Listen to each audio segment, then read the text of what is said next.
कोई पत्थर से ना मारे मेरे दीवाने को, कोई पत्थर से ना मारे मेरे दीवाने को, बम का ज़माना है उड़ा दो।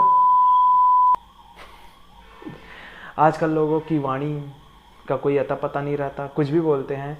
श्रद्धा तो लोगों में बची नहीं है और दिशा पता नहीं कहाँ जा रहे हैं लोग। तो मैं श्रद्धा वाणी और दिशा का बात कर रहा हूँ, ये वाली श्रद्धा वाणी दिशा का आप देख सकते हैं। और मूवी देखी क्या, मैंने तो मूवी पता नहीं कैसे झेली, ये बोल सकते हैं आप। बात कर रहे हैं हम शमशेरा की। इस मूवी को एक ही शब्द में कहूँगा, लास्ट के क्लाइमैक्स ने लास्ट के 20 से 25 मिनट लेना बचा लिया, इसकी पूरी इज्जत रख ली। बाकी तो इस मूवी में कुछ कहने लायक है नहीं, इतना कह सकते हैं। और इस मूवी के क्लाइमैक्स के साथ फिलहाल तो बात करते हैं पहले। नमस्कार दोस्तों, आप सबका स्वागत है हमारे फिर से एक नए वीडियो में, जो कि रिव्यू है शमशेरा का। और आप देख रहे हैं टॉक विद राज। और चलिए फिर आगे बात करते हैं। तो मैंने कहा कि इस क्लाइमैक्स के साथ साथ इस मूवी को सिर्फ 3 ही चीज़ ने और बचाया, सौरभ शुक्ला, संजय दत्त और रणबीर कपूर के एक्टिंग ने। एसएसआर से याद आया, हमारे सुशांत सिंह राजपूत जी को गुजरे हुए 2 साल हो चुके थे 14 जून को, लेकिन मैं इधर उधर बिजी था, थोड़ा सा मैं भी भूल चुका था। आज अचानक से याद आया उसके बारे में, तो उनके लिए श्रद्धांजलि। और दूसरी बात, एसएसआर, सौरभ शुक्ला, संजय दत्त और रणबीर कपूर की तो कम बैक थी 4 से 5 साल बाद, तो उन्होंने तो इसमें बेस्ट से भी बेस्ट परफॉर्मेंस दिया है, इतना मानना पड़ेगा।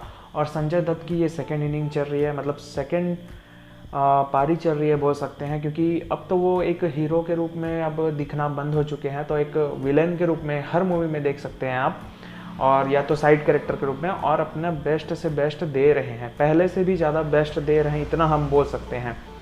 और सौरभ शुक्ला का तो है ही, रहता ही है। बस इस मूवी में मुझे एक ही चीज़ समझ नहीं आई, वाणी कपूर के छोटे कपड़े। सबसे पहले बात उसी की करते हैं। वाणी कपूर को सिर्फ इस मूवी में ग्लैमरस पैदा करने के लिए रखा गया है, और कुछ उसके लिए कुछ बचा नहीं था।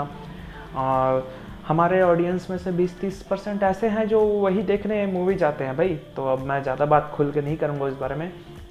और दूसरी बात ये कि उसके छोटे कपड़े आते कहाँ से? 1871 में छोटे कपड़े भी बनाते थे क्या? अरे बनाते होंगे, चलो ठीक है, लेकिन यहाँ कहाँ से आया ये समझ नहीं आता है। लॉजिक ही नहीं है कुछ बात की। लॉजिक की आगे बात करेंगे हम लोग, बहुत सारी बातें हैं। दूसरी, आजकल तो श्रद्धा को ले जाए या दिशा पटानी को ले जाए या वाणी कपूर को लिया जाए, बस ग्लैमर डालने के लिए ही मूवी में डाला जाता है, उनको एक्टिंग के लिए कुछ नहीं दिया जाता। इसमें भी वैसा ही किया गया है, बस छोटे मोटे। और ये तू लौंडा ये और क्या पगला गया है क्या, पागल हो गया है क्या, और बहुत सारी तू तड़ाक वाले बातें हैं जो उस टाइम आज से 100-150 मतलब 150-200 साल पहले भी ऐसे लैंग्वेज में बात होती थी।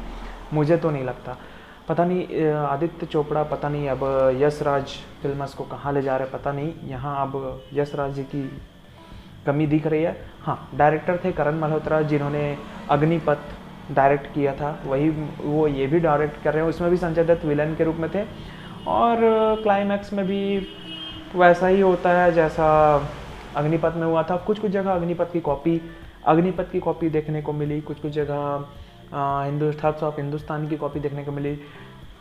सोना कहाँ है, ये तो हमारी मूवी पुराना डायलॉग है, मोना डार्लिंग सोना कहाँ है, ये कॉपी था।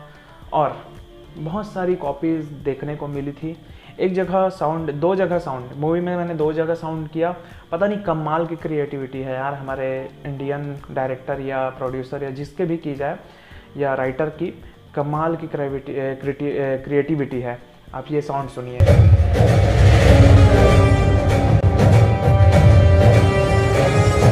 सुन लिया आपने, अब आपको मैं ओरिजिनल दिखाता हूँ।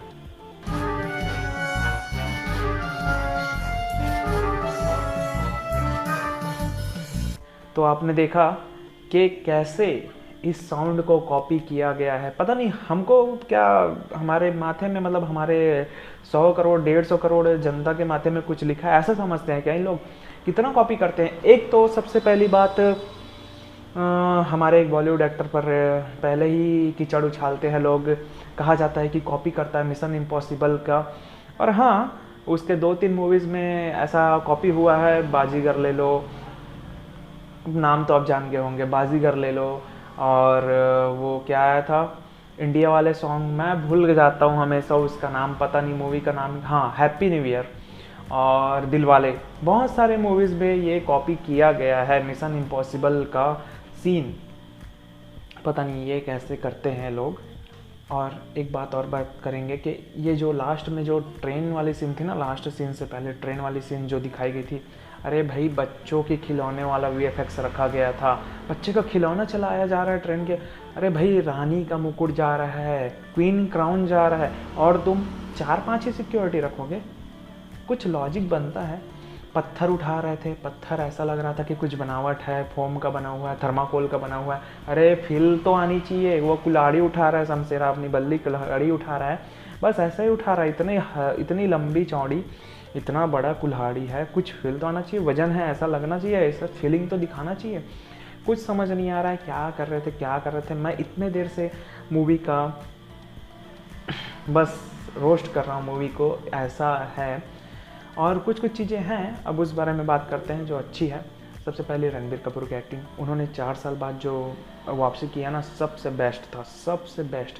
ब्रह्मास्त्र मूवी से पहले उनको जाना जाए, ऐसा किया गया है तो सही किया गया है, इसलिए हो सकता है इसको पहले रिलीज़, कुछ होते हैं, सभी डायरेक्टर सभी प्रोड्यूसर के बीच बातें, एक्टरों के बीच बातें तो होता है कुछ।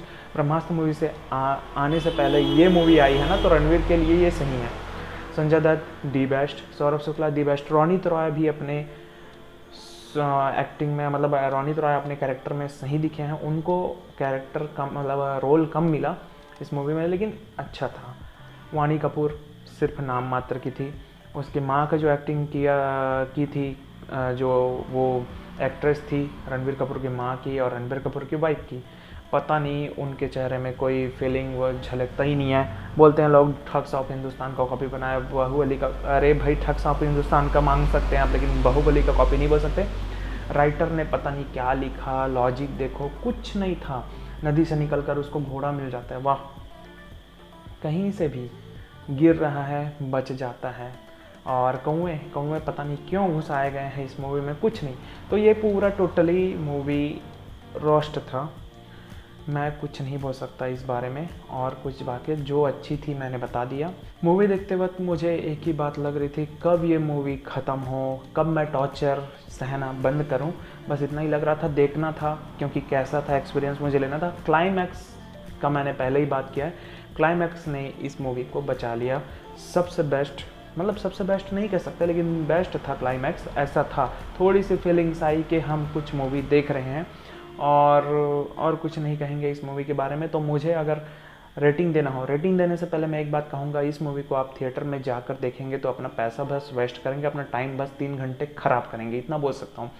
तो आप जुगाड़ लगाइए, मेरी तरह देख लीजिए, या तो OTT में आने का वेट करिए, तब OTT में देख सकिएगा आप। तो इस मूवी को मैं देना चाहूँगा 5 में से 2.5 स्टार। 1 स्टार दे रहा हूँ मैं 2-3 एक्टर के अच्छी परफॉर्मेंस के लिए। दूसरा स्टार दे रहा हूँ मैं, क्लाइमैक्स बेस्ट था इसलिए।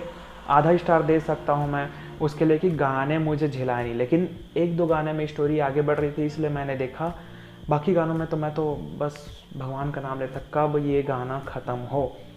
तो आधे स्टार उसके लिए जो स्टोरी आगे बढ़ाने पर देख रहे ऐसा था। और बाकी 2.5 स्टार जो कट गया ना, इसके लिए मैंने पूरे वीडियो में जो बात की है उसके लिए कट चुके हैं। तो ये मूवी मैं आपको रिकमेंड नहीं करूँगा। उससे अच्छा अगर आपको ट्रेन का सीन देखना है तो द बर्निंग ट्रेन देख लीजिए, या बुलेट ट्रेन देख लीजिए। बहुत सारी मूवीज़ हैं जो आप इंजॉय करते हैं, और इस तरह का मूवी आप देखना चाहते हैं, मतलब रिवेंज वाला जो मूवी देखना चाहते हैं, बहुत सारे हमारे बॉलीवुड में ही बना है, हॉलीवुड में बना है, टॉलीवुड में बना है, वो सब जाके देखिए। तो ये मूवी मैं आपको रिकमेंड नहीं करूँगा। तो चलिए वीडियो यहीं एंड करते हैं। चैनल सब्सक्राइब करके ज़रूर जाइएगा इस बात पे, क्योंकि आप चैनल सब्सक्राइब नहीं करते हैं। तो तब तक ले जय हिंद, जय भारत।